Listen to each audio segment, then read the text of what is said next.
Now, cast your minds back to 2008. Where were you in 2008?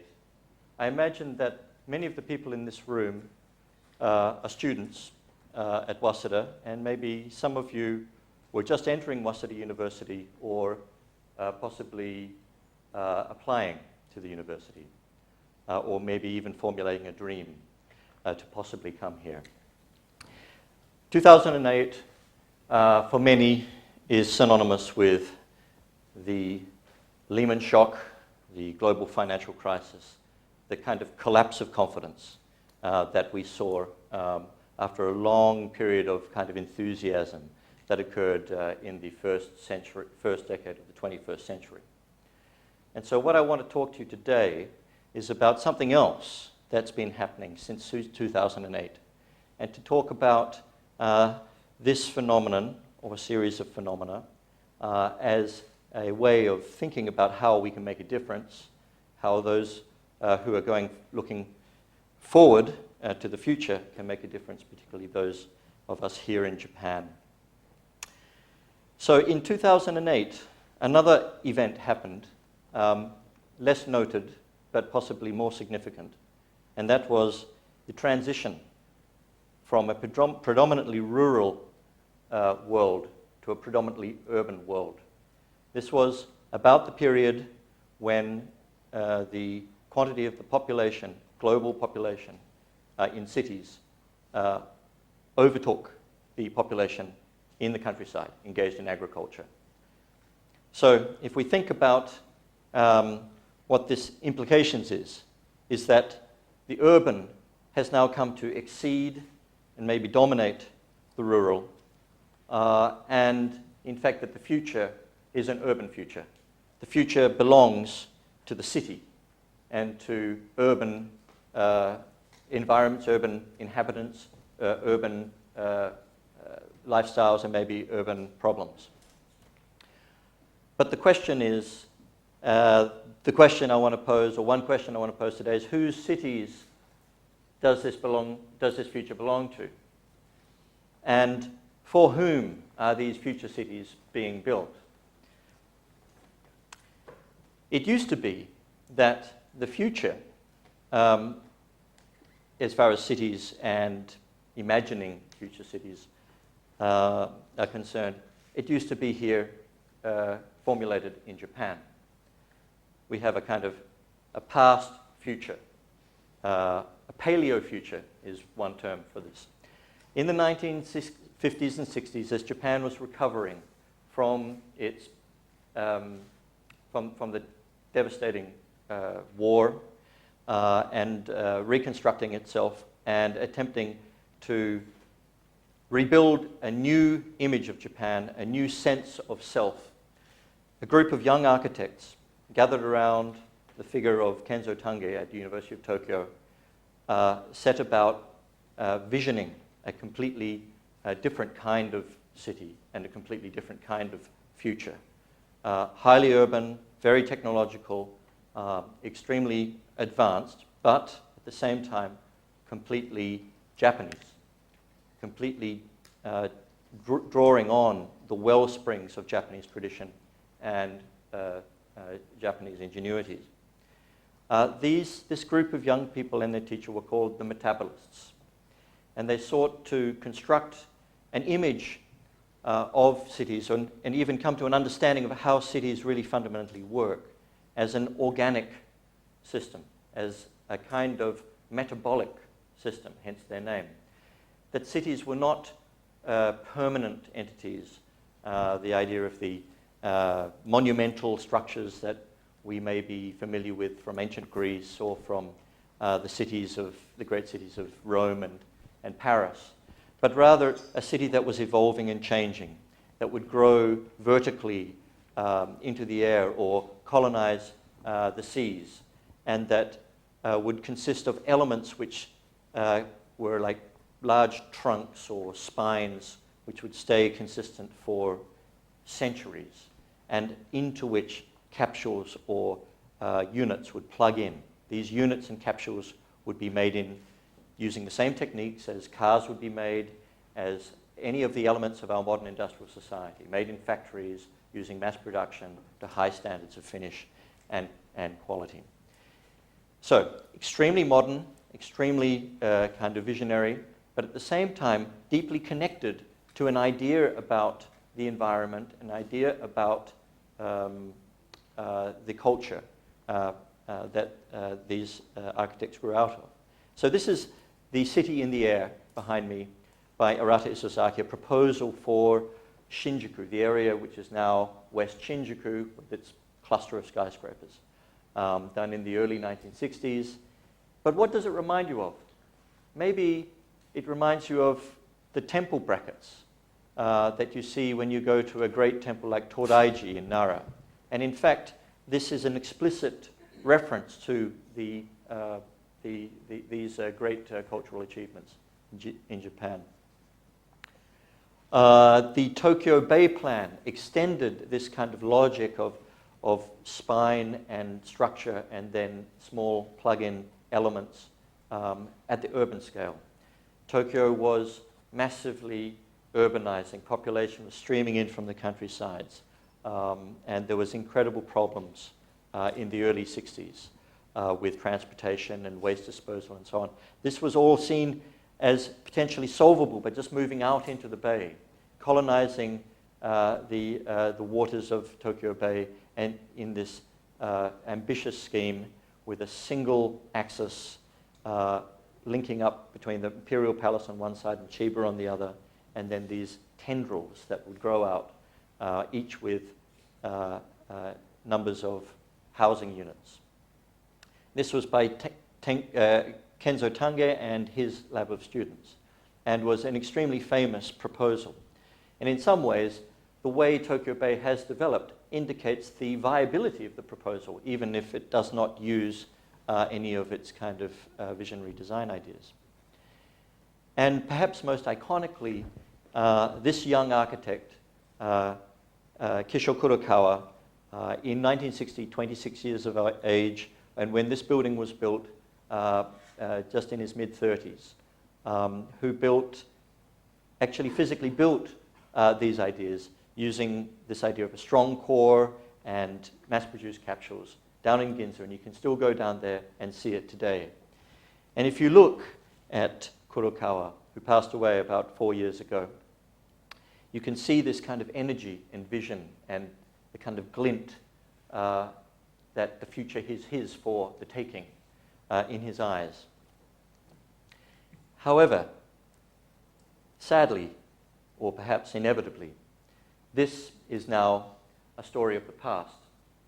It's a story of the future in the past. It is the dreams of the metabolists are ruins, they're memories, and their monuments have become degraded and about to be torn down in place of new things, as is the contemporary.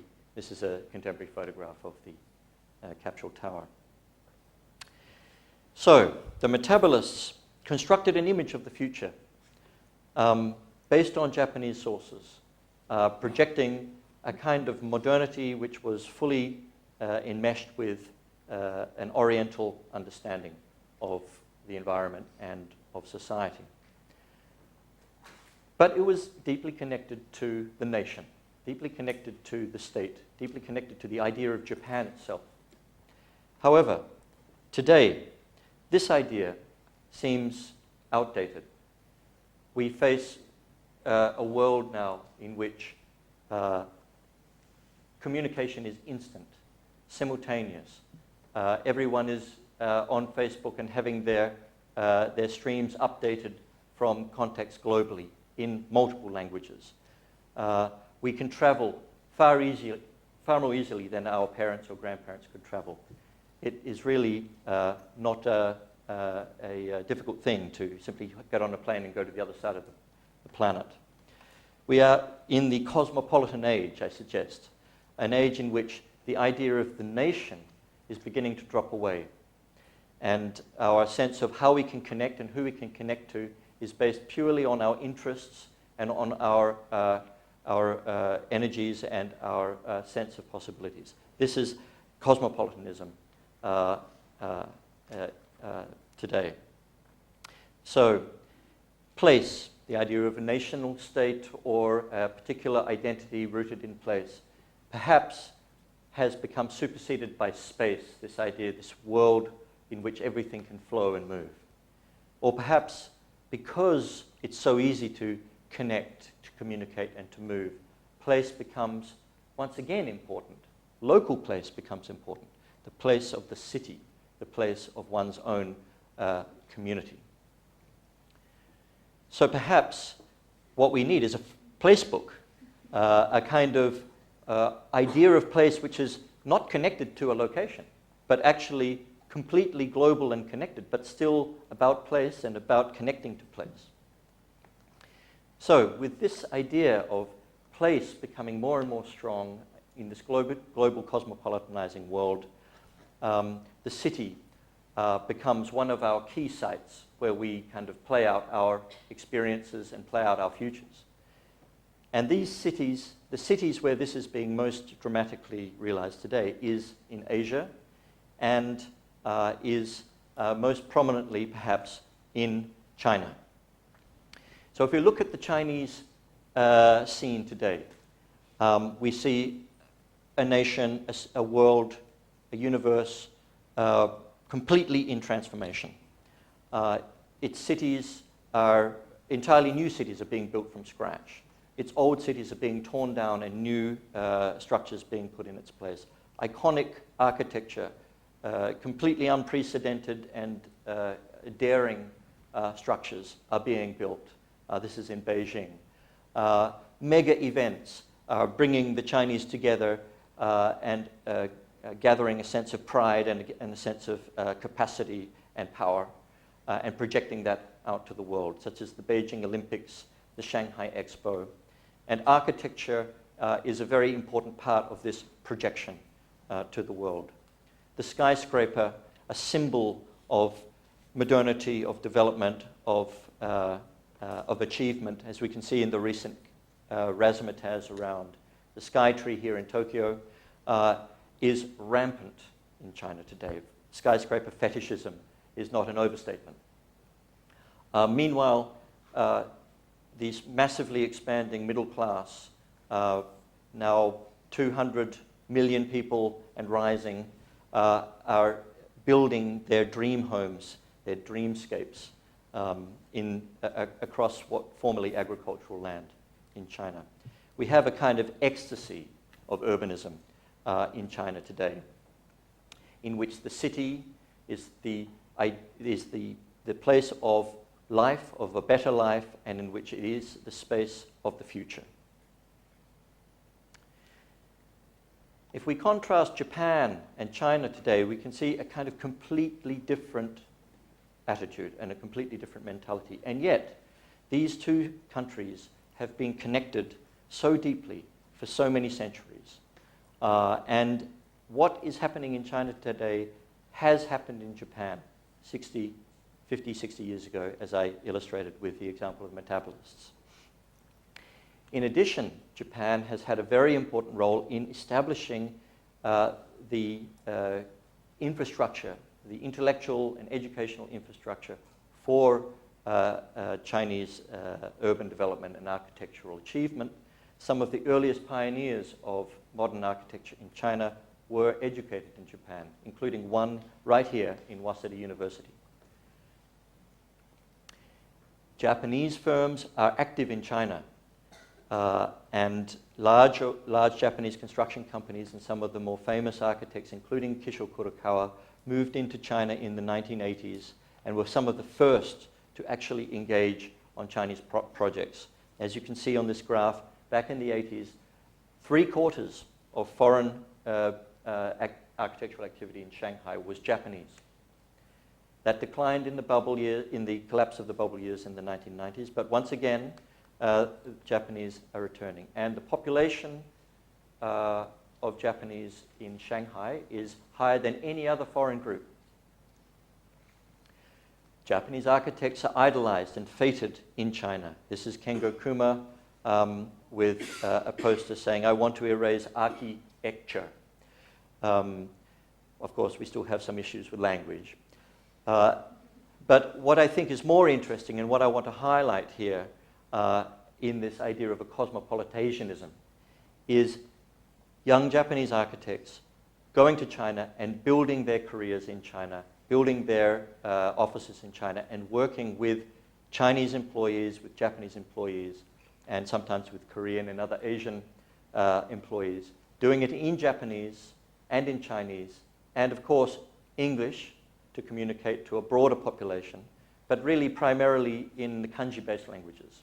These two young architects, Matsubara Hironori and Sako Keiichi, are two of these examples. Sako's firm, for example, only employs Japanese and Chinese. You will not see a Caucasian there. The language is a mix, as I said, of Japanese and Chinese. I think they could employ Caucasians, but only if they speak Japanese or Chinese. What is really exciting is that the new city developments that these pioneers are bringing into their environments are based on and sourced in the history of cities in Asia. The Asian laneway, for example, the courtyard house. This new development in Beijing recently completed, the Sanlitun village, is a joint collaboration between Sako, Matsubara, and Kengo Kuma, and it's based entirely on the courtyard model and the courtyard and the laneway model, rather than a big tower and a big shopping center. It's open to the air. At the same time, it doesn't try to replicate tradition, but it tries to use contemporary feelings and languages, and indeed, it's very much part of a new capitalism within China. You can see big brands on these stores. The Apple store is there, for example. Uniqlo, another important Japanese export. And so these images are drawing on, these environments are drawing on a kind of imagination of a kind of Asian future, an Asian modernity, an Asian 21st century, a cosmopolitan Asian city. And I'd like to close my talk today with the idea of this cosmopolitasianism, and that is the image of the traveling iguana. Recently, Japan has sometimes been called the Galapagos